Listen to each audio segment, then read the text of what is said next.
तो हेलो दोस्तों, नमस्ते, प्रणाम। मैं आरती आप सभी का स्वागत करती हूँ तहे दिल से। और बताइए आप लोग कैसे हैं। उम्मीद करती हूँ अच्छे होंगे, जहाँ भी होंगे स्वस्थ होंगे, मस्त होंगे। तो एक प्यारा सा गीत है, कजरी गीत है सावन का। दोस्तों जैसा भी लगा कमेंट ज़रूर बताइए। अच्छा लगेगा तब भी, नहीं अच्छा लगेगा तब भी। और फुल वाच करके सुनिए, गीत का आनंद उठाइए। तो चले मैं सुनाती हूँ। अइले न घरे सजनवा, बीते सखिया सही सवनवा। अइले न घरे सजनवा, बीते सखिया सही सवनवा। असही सवनवा हो, असही सवनवा। अइले न घरे सजनवा, बीते सखिया सही सवनवा। अइले न घरे सजनवा, बीते सखिया सही सवनवा।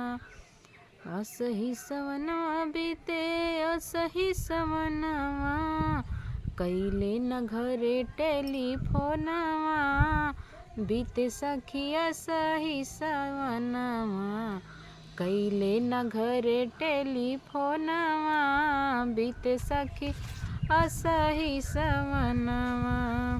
अइला न घरे पिया ठीक नाही कैला, अइला न घरे पिया ठीक नाही कैला।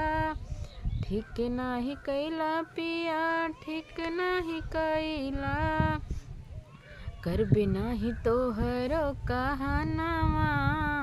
करबे नाही तोहरो कहनवा, सुन परदेसी सजनवा।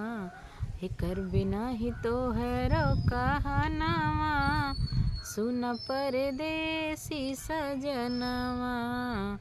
अइले न घरे सजनवा, बीते सखी असही सवनवा।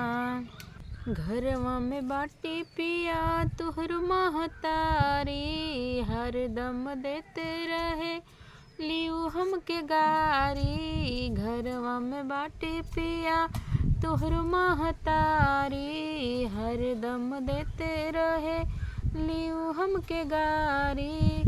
करबे नाही घर के, करबे नाही घर के तोहरे कमवा। बीते सखिया सही सजनवा, हे करबे नाही घर के तोहरो कमवा। बीते पिया सही सवनवा। अइले न घरे सजनवा, बीते सखिया सही सवनवा।